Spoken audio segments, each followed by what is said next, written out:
Hey, welcome everyone. This is Jason Donaldson from Jason Donaldson Healer here with Deepa Lamb from Let's Evolve Together. We're here offering the Galactic Shaman's live tarot and energy readings today. So this is tarot card and also tuning into your frequency, your energy, you as a galactic being, because we are all things. We're connected to the infinite source, but in order to have an experience, we individuate at various levels and degrees, dimensional aspects, all this. So at a very high level, who are you just slightly separated from the divine? That's what we like to tune into here and bring forth onto the planet as we ascend into the new earth, which is already here, and shifts and changes, things coming up to be integrated, to be felt, to be brought home, pieces coming back for integration, which isn't always fun or pleasant. So we're here to offer support and share some of our own processing with that, which as of late has been a lot. How many times we've heard that in the ascension communities and spiritual communities? Oh, it's so intense right now. Oh, there's a lot. Oh, the energies, Well, that's kind of just the way it is. I think as we awaken, we become more and more aware of things, and even the food we eat changes because vibratory level, whatever it is, sensitivities seem to get increased, and it can be fun. And it can also be challenging trying to hold on to those old ways.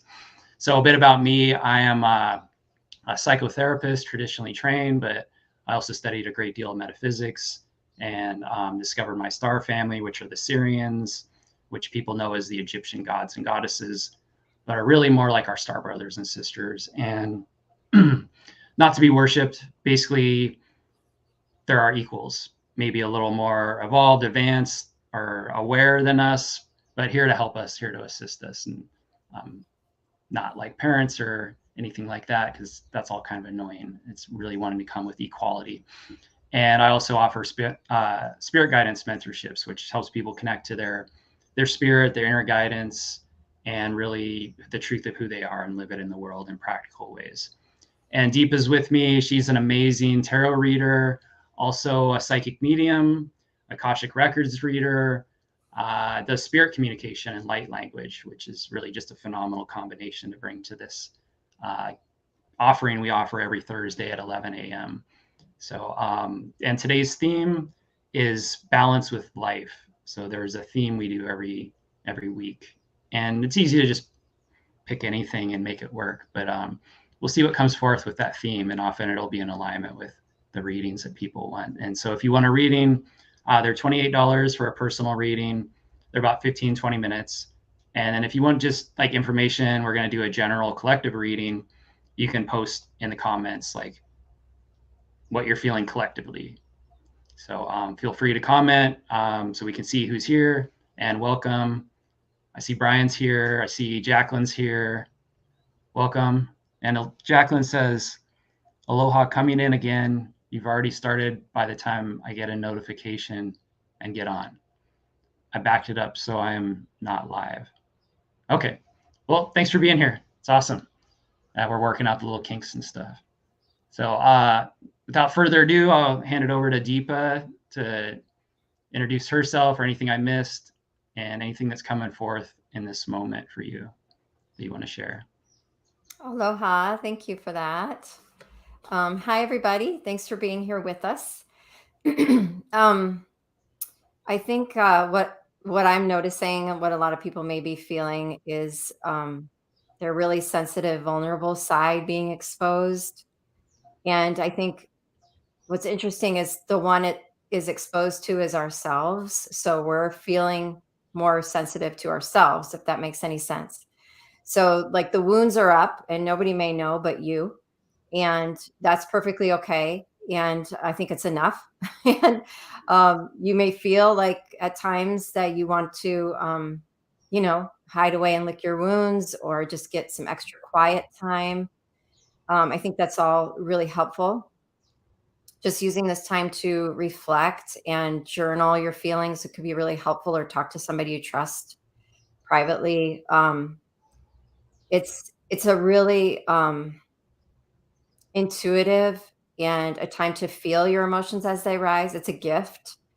I think it was Rumi who said that the emotions are like a person coming to your house like a guest, Mm. and to entertain the emotions as if they were guests and like get to know them, what message they come to bring to you, and talk to them and get familiar with them and not to push them away. And this is such a beautiful time to do that. And it really is like we have the sun in Cancer right now, Cancer season. So it's like the sun is shining itself in its brightest light on your deepest wounds. So it can feel really strong. And if you're feeling like very emotional, definitely let yourself go through the process without, pushing that away. Let yourself cry, as they say. And just, I think like the best advice for now, at least what I'm doing, feels really good, is do what feels good for you. So, if you want to wear pajamas all day, wear pajamas all day. Or if you want to like not see anyone, or if you really feel like going out and being with people, I think just do what feels good for you. And it goes that way with the diet too. Like eat the way it feels good for you right now. It's not really about following a bunch of rules as much as it is about feeling into any given moment and following your intuition and doing what feels right for yourself and your body right now will really guide you home. Cancer is the crab, and the crab carries its home on its back. So it's like, what can you do today, for instance, that will bring you back home to you? And it was almost like instinctual for me as soon as Cancer season hit. I mean, my birthday's right at the beginning of Cancer season, so that's kind of natural. But I just felt like this internal clock say, okay, it's time for me. And that's what Cancer season is about. It's time for you, whether you're a Cancer or not. And so just doing things that uplift your mood, that nourish you, lots of self-care, self-love, self-support, surrounding yourself with people that feel very nourishing and supportive also, just as much as like what you're listening to should also feel, or what you're watching should also feel supportive and nourishing. So that's the big gist of what I feel coming up right now in the collective, for sure. And I think it does definitely relate to what is our theme today? Balance with life. Yes. Yeah. So it's just like going to bring us back into balance, because basically it's a time to say, okay, what's going on that doesn't feel good anymore, and releasing that. What do you want to invite more into your life? And how do you need to take care of yourself, or recalibrate what you're doing to take care of yourself right now? So it's a recalibration, Cancer season. And it's a way to bring ourselves back into balance. I even pulled the Temperance card this morning for myself, which is the major arcana card that represents balance. And mine was in reverse. I've got Temperance in reverse, this major arcana card. And Temperance is really about two becoming one. So it's a wonderful time to look within and ask yourself, what's out of balance, what needs checked, what's happening internally in my internal landscape, and how can I integrate and move and shift and open my perceptions to like help the energies merge within me in a more balanced way.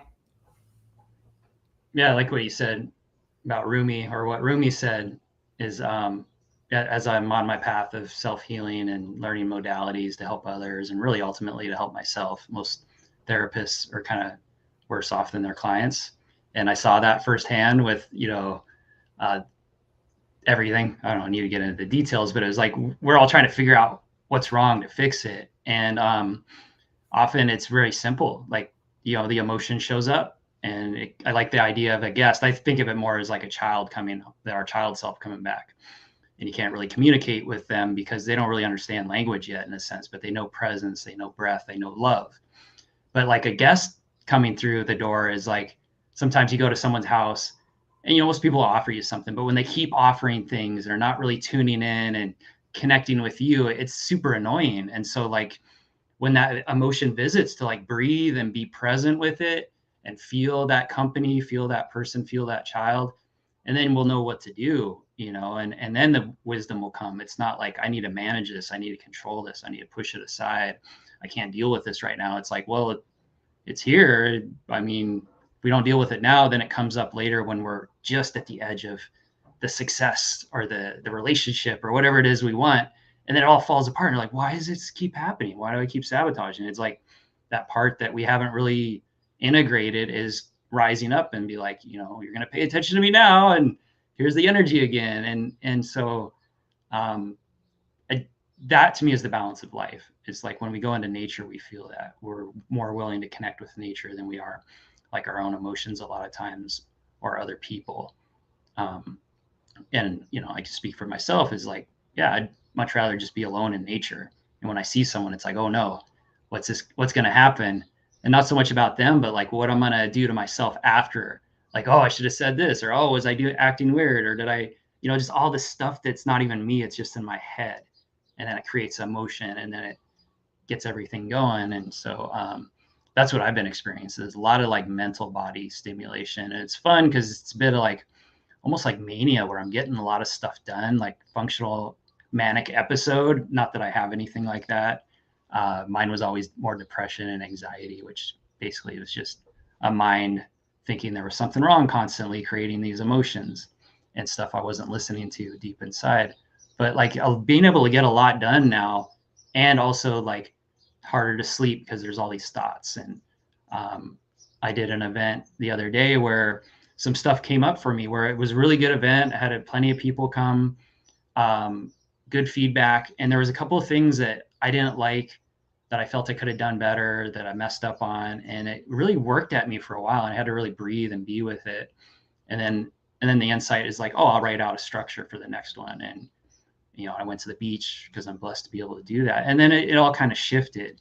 But at first I didn't know what to do. And it was like, I had messed up and did something wrong, which is, as a child, that's what I experienced is, I'm going to do something wrong. Someone's going to yell at me, get upset. And then, I'm bad kind of thing. And so don't do anything that you really want to do. So that's a little my personal processing. Brian shared something. Do you want to read that, Deepa? Sure. Okay. I have been observing in myself and those around me a shift to self-empowerment within and honoring what feels right without doubts. I love that, babe. Yeah. That's awesome. That's the work for sure. Yeah. Sorry, I just called him babe because that's my husband. If you're wondering why I'm calling the guests babe. Because I should be more just, succinct online. A lot of people use beloved all the time. Hello, beloveds. Welcome, beloveds, to the reading, shamanic tarot reading. That's right. I kind of like, that's a cool phrase, beloved. I like that. Yeah, I was just actually it's up right now. I was just looking at these books I have that are about honoring the inner sacred lovers, the inner divine masculine and inner divine feminine, and they are beloveds. Yeah, it's very much along those lines. That same kind of energy is in the air for sure. I feel like this energy of the Gemini twins still with us. There's this sort of twinny, higher frequency sort of energy in the air that is definitely coming up for some people too. Yeah. Beloved is sweet. There's okay, just reading some of the comments, you guys. Thank you for commenting. So great.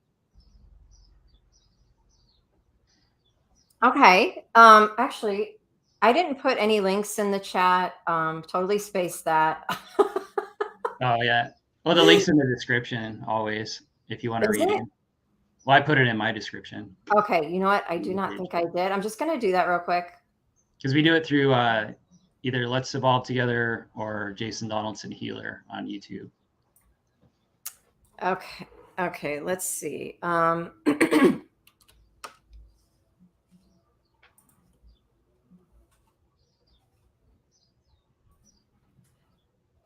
Yeah, and I was like running a little behind today, so that's probably why.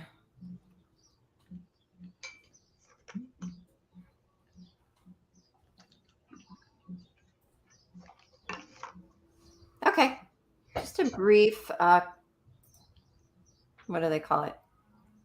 Intermission. Okay.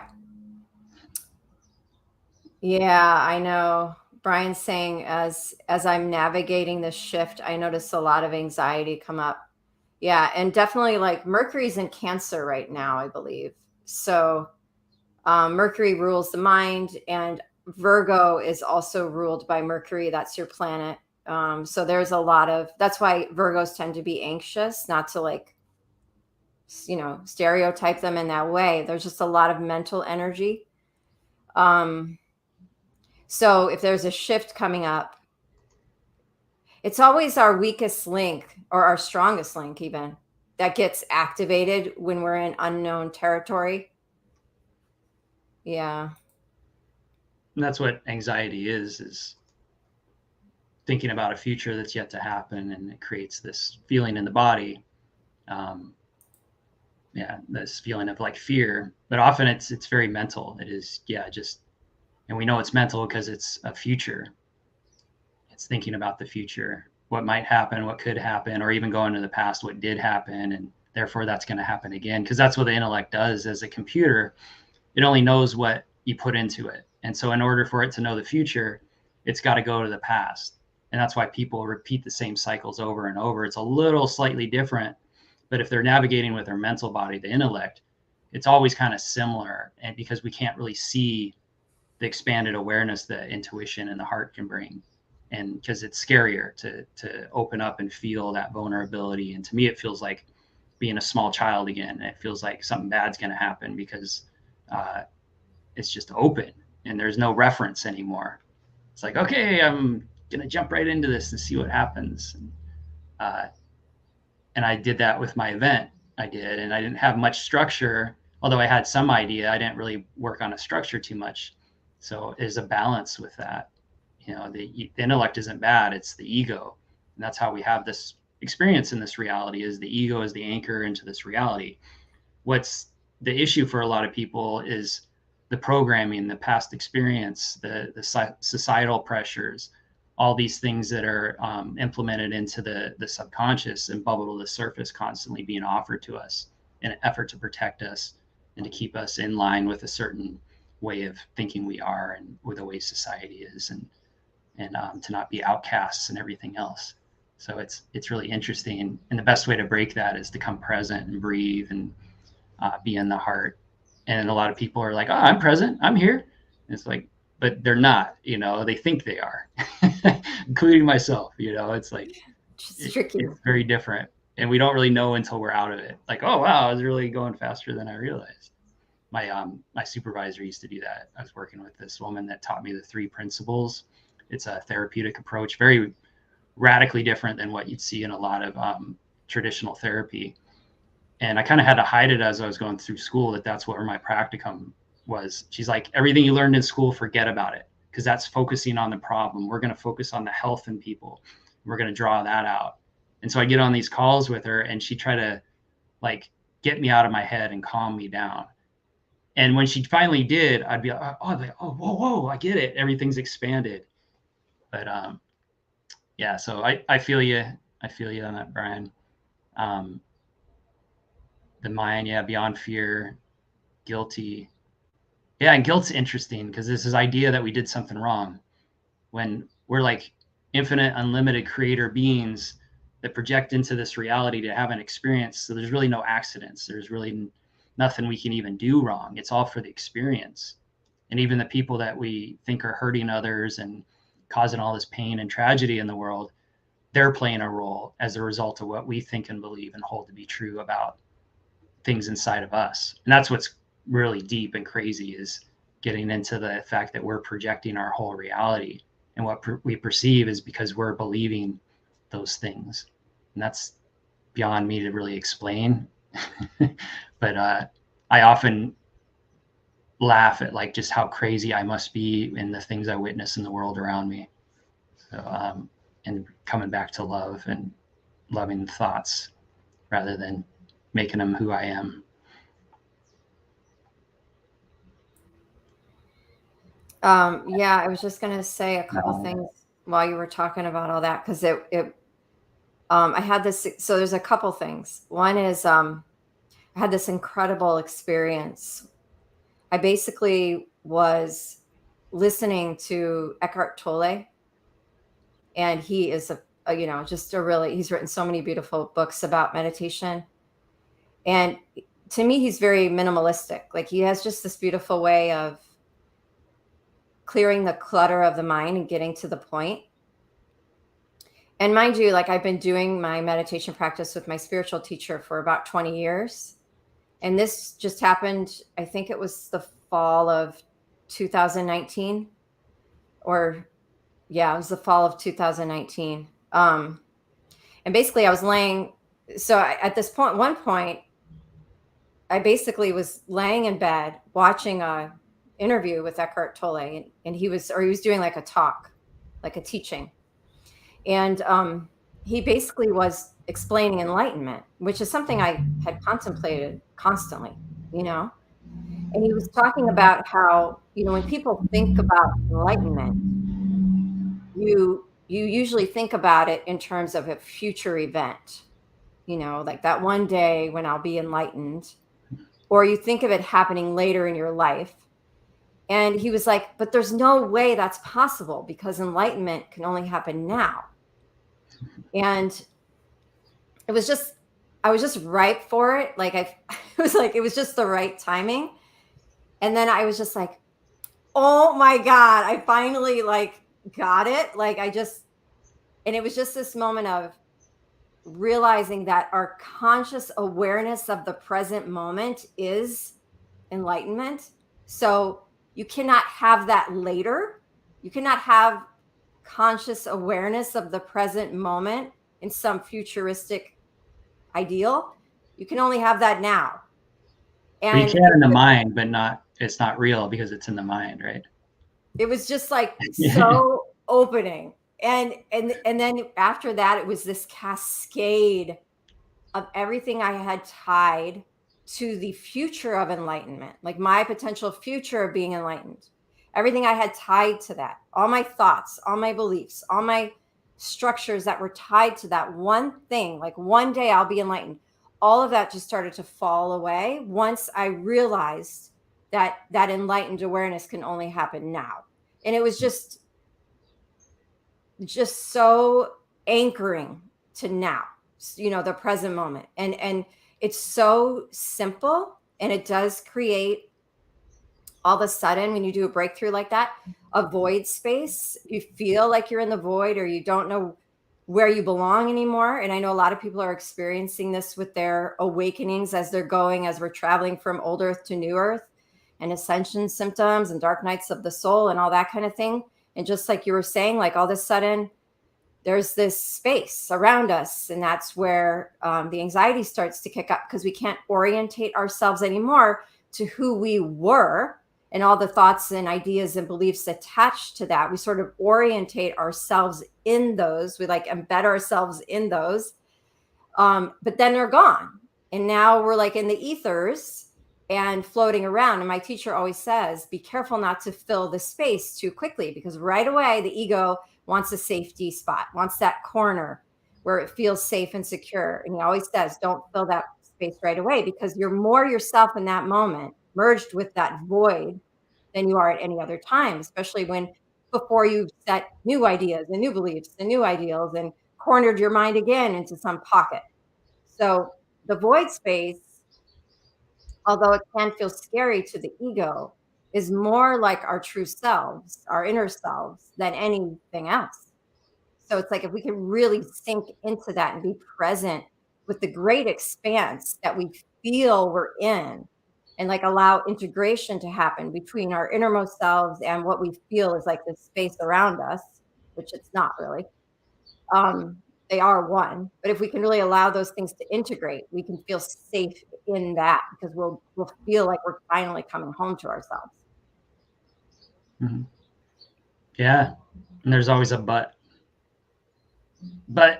this, and but what about that, and what about this, and that's the ego filling in the gap for the stability and the safety of, you know, oh yeah, I'm in the void, this is super scary, and who am I? Because I've been in that void space, and I didn't have a body, nothing. I was just nothing, and it wasn't scary, it wasn't sad, it was nothing. It was beautiful. And then a thought would occur to me, just one, and I would watch it manifest, and then it would go away as soon as I let go of it. It wasn't like here where there's tons of it coming. And then at one point there was this idea to create life, and a planet emerged. It was golden and glowing and beautiful. And then I felt something for the first time. I felt love coming from the planet. And as I watched, it was Earth and all the gold with all the little beings and forms and stuff on there. And I watched it all change colors, and there was all these little gold lights still, but a lot of them got dark. And I felt all these other emotions, all these other thoughts started coming at me. And I watched how it got really dark, but there was always these little gold lights all over the planet. And at some point, they all came together, and then it spread back to everyone. And it was, and then love came back, because love is all things, and we all come back to love no matter how far we stray. And that's the point of this journey, is we all come here to stray away from love, from the source. And sometimes it gets really dark and scary, and that's where the demons show up to wake us up and bring us back, believe it or not. Those guys are there to be like, there's more than you think. This is real, even though you can't see me, but you can kind of see me, and everyone's going to tell you this isn't real. And it sends us on the path of like, oh my God, at first there's fear and I got to battle these things. And then pretty soon it's like, oh, it's all energy and it's all interconnected and it's all serving a purpose. And it brings us back ultimately to the love that we'll deny and repress and hide from when we're in a lot of pain or we've been hurt by love externally. We all slowly come back. And so I love that. I just love when somebody brings up the void, because I got to experience what that was like. And it showed me what this planet is, and what I'm here to learn is, how to navigate the ego and to come back to love and assist others at the right level and frequency. Because if we try to love someone too fast, they don't want it. They don't want to be around that. It's repulsive. It feels horrible. But when they're ready, they'll move towards it at the level they want. And so thanks for bringing that up. Yeah, thank you for sharing that. Actually, that's an amazing experience. Yeah, it was profound. It was QHHT session. I've had other visions and dreams and just meditation, but the QHHT is phenomenal. So if anybody doesn't know what that is, and you want to connect to your like higher self, to past lives, to like whatever comes through, some people start channeling, and it's really amazing. Dolores Cannon discovered this, and there's a number of people working with it. So I'd recommend checking that out. That if you want to go on a journey, you don't need drugs. You can just tune in and see what comes through. Yeah. Does Lisa do it? I know Lisa does past life regressions. I don't know if it's QHHT. I have a couple of people I know here that do it, and okay, connect you if you're interested. Yeah, that would be very cool. Yeah. So we were talking about Lisa Thompson. She's a Galactic ambassador here and does guided ET tours, which I'm going to be on one on the 13th of July. We're going to do a guided tour, and there's going to be some like TV people there are going to like record us and stuff. So we'll see how that goes, whether it's going to be making fun of what we're doing or what. But I've never really done anything like that either. I experienced my extraterrestrial, like extra dimensional guides as like just energy, and like I get visions sometimes, and they've showed up briefly in the middle of the night and scared the hell out of me until I remembered to breathe and be love and all that. But I never gone and went and looking for ships. I can see them phase in and out. They're like all around us. They're like phasing in and out like electrons, but never really a sustained one, except for one time in Shasta, one of those big white orb things. So I guess I have seen a lot of them. So anyway, we're getting off topic a little bit, I guess. Yeah, well, I realized that Brian had paid for a reading, so I was about to go into all that. And shoot, yeah, go ahead. Well, he said it was just a donation. He has to step away, so I don't even know if he's still on. I didn't realize. So if you are on, Brian, you want a reading, tell us. He might have to come back later. Sorry about that. I didn't have my notifications on. I told you I was out of it today. He's the only one though. So do you want to, should we do a collective reading? Yeah, sure. Okay, there he is. He said just donation. Well, thank you. Oh, thanks, Brian. That's awesome. Okay. Do you want to start this time, Jason? Because I think I did last time, but yeah, let me just tune in. Collective reading. This would be good to clarify what aspect of the collective. Let's see what comes forth. So I'm tuning into like the whales, and I don't follow the news much, but I've been tuning in a little bit here and there with When I check my Yahoo Mail, the main page, it'll show that like whales are ramming ships, and there's this beluga whale that's been going off track. And I have a woman, a friend of mine, that's an animal communicator, and she works with the whales and dolphins. I had a session with her recently, which was interesting. And so I kind of like to tune into that, like what's going on with nature and the collective in relationship to the humans. So I'm just going to see what comes in around that.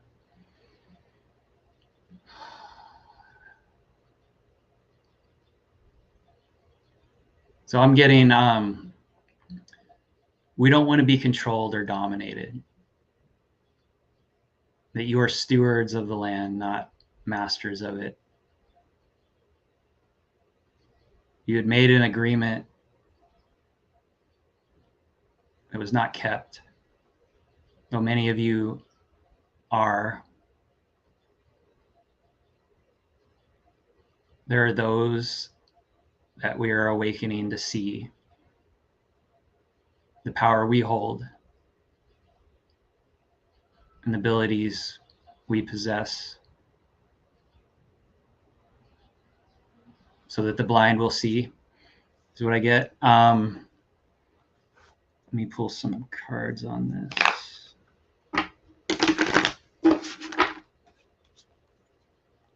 Because I always feel like with nature,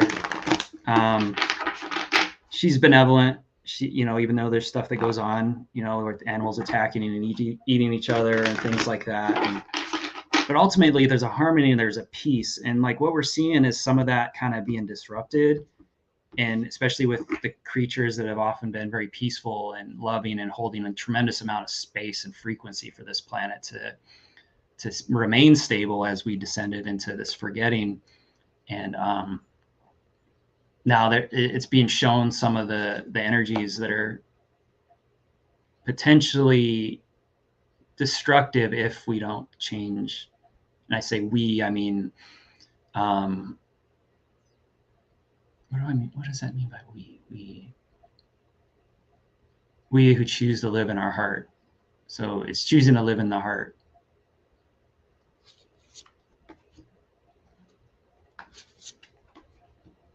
And so I get the Knight of Pentacles reversed as the first card, as far as confirmation of what I was saying. And this is this, for me, I interpret this basically as a changing of direction of what was desired and longed for and what was trying to be achieved. Is this old idea of honor and chivalry and not so much might makes right, but like this is our destiny. This is like manifest destiny. This is what is being willed of me to do. This is what I must carry out. And it's like readjusting these ideas and notions of who we are, what needs to be done, and how things are approached. So even like trying to help the animals, they're often hurt. Trying to help a person, we can wind up hurting them more, even though we're well-intended. It's like, are we actually tuning in and listening to what's being said? Or do we just think we know what needs to happen and we're moving forward as the knight in shining armor and offering resources and change and all these things, but is it really what's desired or needed?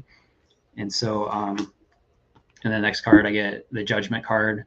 So again, like this coming to God kind of thing, this coming to, and when I say God, it's coming to the connection and the realization and the knowing of all things are interconnected, and what this brings up within us, what it rises to the surface, the dead rising at the time of the apocalypse, which is basically the changing of the aeon into a new time period, and what's old will be reborn to be rejuvenated and integrated and released. And a lot of that is these ideas and notions. You see the archangel there, basically ushering in a different reality, a different connection to source and to our like our star brothers and sisters, our angels, the ETs. It was a big change for me. I had no interest in ETs and all that. I thought it was just like beings and spaceships that land and come to the planet. But when I realized it's like any energy other than what lives on planet Earth, and that could be multidimensional. Like I myself am an alien. I've lived on other planets, but I incarnated here as a human and lived many, many lifetimes here. And I got caught up in the drama and the madness, and I've raised the sword many, many times, and then came back to the realization that I was just hurting myself and perpetuating something that wasn't congruent with source energy. And that was the game that was played here for a long time.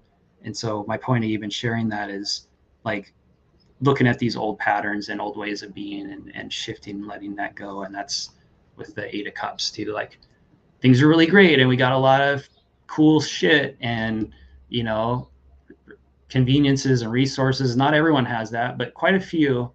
And it's kind of like we may have to let go of some of that. Or it's like moving away from what we think is working, even though it's really not. And trusting, like we were talking about earlier, in the balance of life, to step into the void and to be open to what's new, having no clue at all what that could be. Because if you want it to be truly amazing, you can't, you know, you don't want to try to think of what it is, because it's going to be way better if you don't. Because I don't know how many people I've met in life that were like, I had no idea I'd be doing this. I love what I do. I wanted to do this other thing.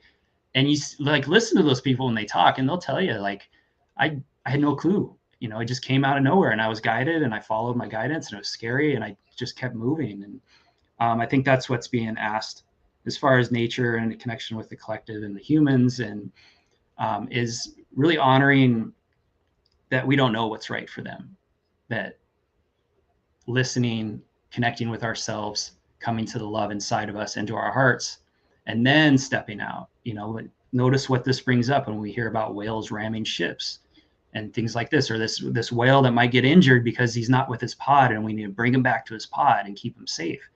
It's like, why?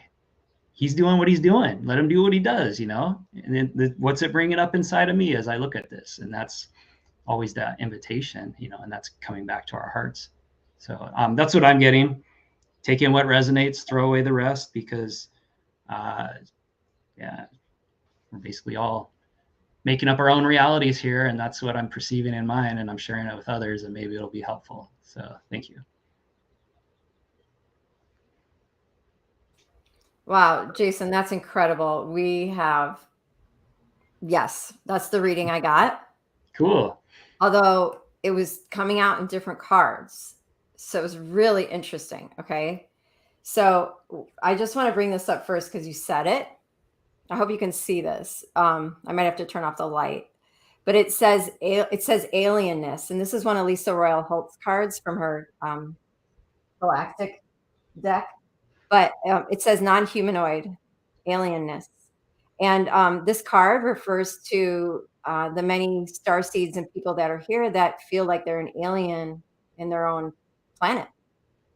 And so amazing that you brought that up, and you even said the word alien, because the surrounding cards are Vega, self-discipline, and then Lyra, awareness, is discernment. So, and this is a light language card.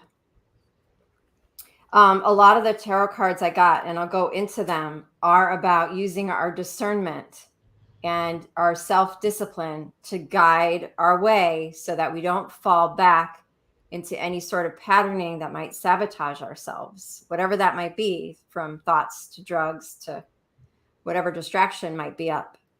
That right now, it's about kind of staying the course and getting really simple and focusing and staying grounded. And we got the higher view, number 41, higher perspective. And that's a really beautiful owl. Mm-hmm. And then we got number 12, bearing fruit.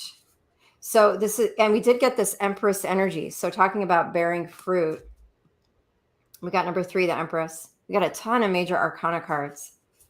But, and those are both 3s, like bearing fruit is a 12 and the Empress is a 3.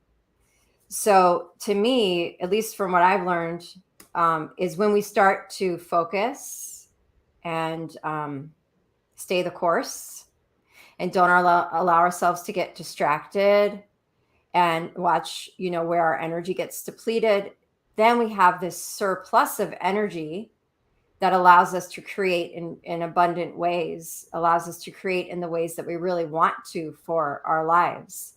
So of course we have bearing fruit showing up with like the death card. It's not something you would normally see, but something old is dying away. And it's just like, a piece of a tree or a plant that's dying and sucking all the nourishment out of the part of the plant that's still alive. It's like once that piece once those leaves fall away, the nourishment can go to the part of the plant that wants to thrive and live. And so some piece is falling away, allowing for the rest of the plant to thrive, bear fruit, and flower. So to me, it feels like these patterns and these habits that we have built up to keep ourselves safe, they're basically, it's like this way, because we feel alien here, because we feel like in some way we don't belong, we've established certain patterns and habits to make us feel more comfortable so that we're not facing the emotions that come up with feeling like an alien or feeling the energy of abandonment or being afraid of that. So we build up these, survival skills. And I feel like this is about releasing those survival skills that we just don't need anymore. That's why we have self-discipline. And we also have, what's really interesting that was almost perplexing, was we got the Hangman in reverse, which I actually like the energy of that. The King of Pentacles in reverse, which to me seems odd. And the Eight of Wands in reverse. And this is Mercury retrograde energy, but we're not in a Mercury retrograde. We are pretty much in Venus's shadow. Venus will go into retrograde soon. I think end of July, almost the end of July, all the way through the beginning of October. And this is reflective. This is a reflective time. It's going to be a reflective time. So I think feel there are a lot of planets retrograde right now too. The Chiron is retrograde. Yeah. And a number of others. Leo King was talking about that. He had some pretty profound things happen in his life, like immediately. As soon as they shifted? Yeah, like going to a funeral and then the very next day going to a baby shower and just like, what is going on? Kind of thing. Yeah, and on the way to camp this morning, one of my girls said, it feels like everything's standing still. And she's really intuitive. Like she doesn't realize she reads the skies sometimes, but she totally does. And it's amazing to hear the things that she says. But when she said it, because I know she does sometimes read the sky just naturally and intuitively, I was thinking, oh my, here come the retrogrades. She's feeling the retrograde energy, And we got the Devil as a clarifier for the King of Pentacles in reverse. What keeps us from our power? To me, our power card is the King of Pentacles. Being able to be confident, brave, strong, and to yield our lives in the way that can bear fruit. The King of Pentacles is very abundant, very financially secure, very safe, very stable. And the Devil's right under that. So in which ways are we pulling the rug out from under ourselves? And it's like what you were saying in the beginning, Jason, about how there's these little ways that, we'll just start criticizing ourselves or, sabotaging ourselves internally. And it's like, we're taking time out to reflect on how we do that to ourselves, because we're our own worst enemy. And any reason we may see an enemy externally is because there is some sort of conflict going on internally. And I feel like, we got the Fool in reverse, we got Strength in reverse, and we got the Charity in reverse. So you got a lot. If I can jump in, you always pull so many cards. It's like there's a couple. Yeah. I don't want to interrupt your flow, but there's a lot of cards. It is like, if I could just comment on a couple real quick. Yeah. Like the King of Pentacles, it was reversed or upright? Reversed. Yeah, it's the King of Pentacles reversed, and then the Devil is similar to what I was seeing, is like this idea that I know what's right and I know I am a captain of industry or I am very successful. I'm going to tell people what to do, and we need to do something about this. We need to help this. We need to change this. And it's really like, no, you don't. You just think you do. You think you know what's right. You think because you're success in what you have that you are granted some kind of like ability to shot call and be a boss and to say what needs to happen in the world. And a lot of people listen, unfortunately. And so that's what I was getting with that card is, just the indulgence of materiality and the importance we think it gives us, when we're good at manifesting material things. And so, okay, but yeah, I just wanted to jump in with that. Okay. Yeah. So actually, that's such a good point. I'm so glad you said that, because with Venus in retrograde, we need to watch spending. Just spending money, and just tightening the belt a little bit is really important. And we did get the 7 of Wands, which is that energy of anchoring down, focusing on what's important, just holding up our values, just really getting clear. It's almost like a self-protective sort of energy with the 7 of Wands, where I'm going to stand my ground and stay the course and not allow myself to get distracted by all like 7 of Cups energy, which is the glitz and the glamour, and oh, that looks good too, and that looks good too, and it's all distracting, and I don't know which one's real or which one's right for the moment.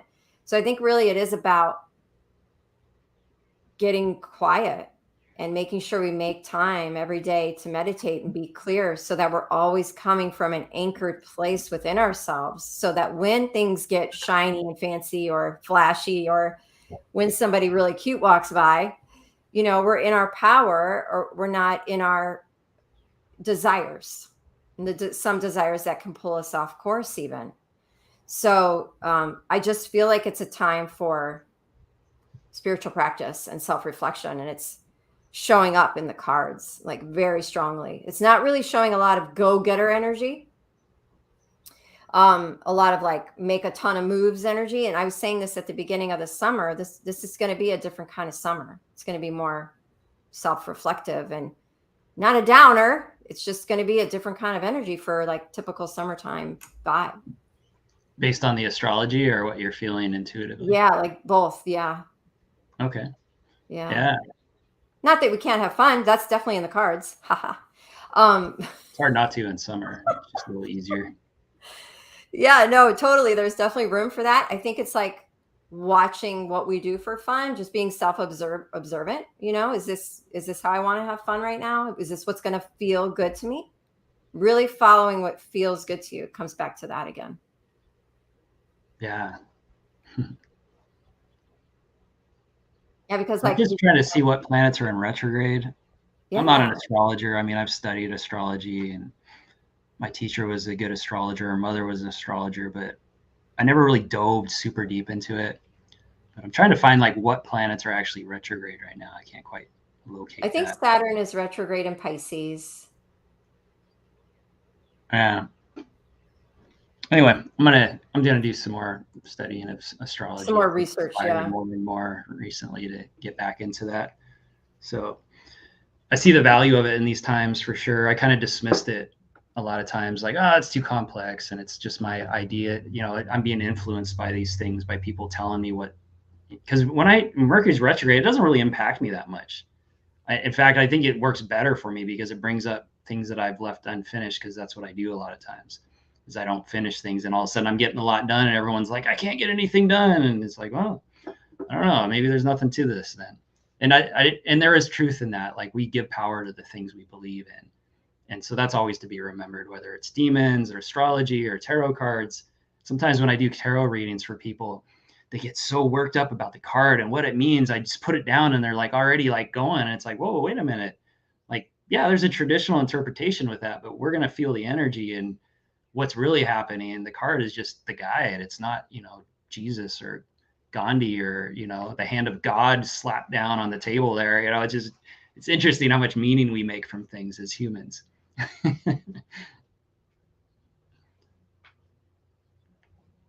Yeah, I just picked a couple guidance cards for us, and we got play, have fun, celebrate, don't be so serious.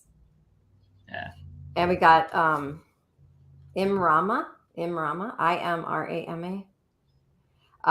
Where are you being called to journey to? I love that. I like that. I'm ready to do some like traveling soon. Yeah. It feels like pilgrimage energy. Yeah. You want to go walk the Camino?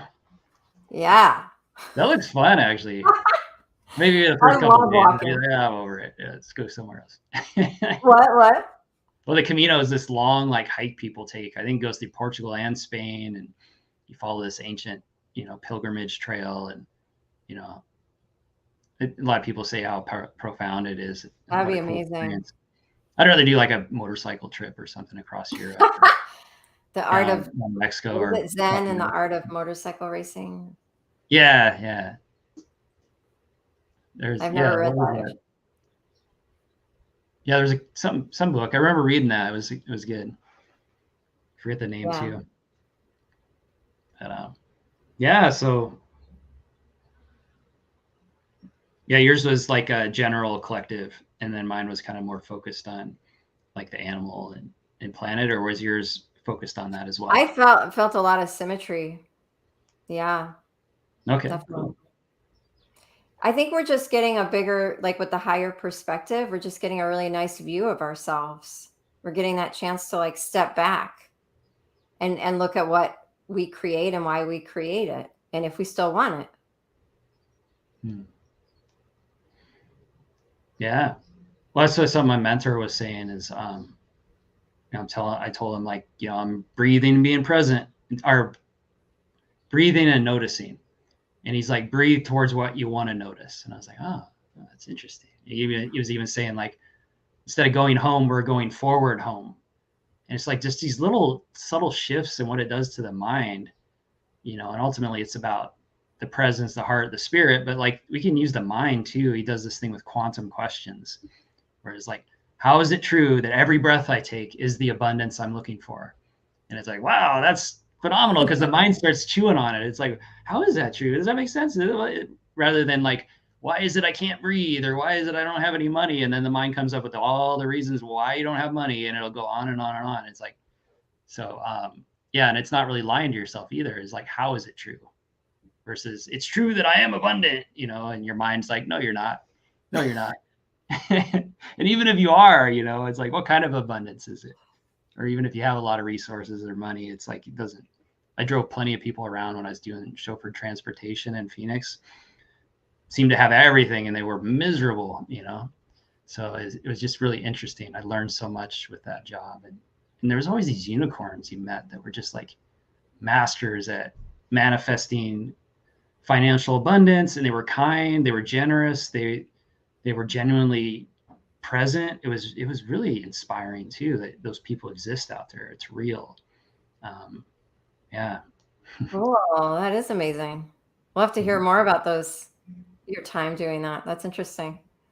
Yeah, it was fun, but ultimately it wasn't where I wanted to be. Well, so anything else? What was that? Oh, go ahead. I was going to pull a guidance card. I just didn't get the deck out yet. Okay. Yeah. Sounds good.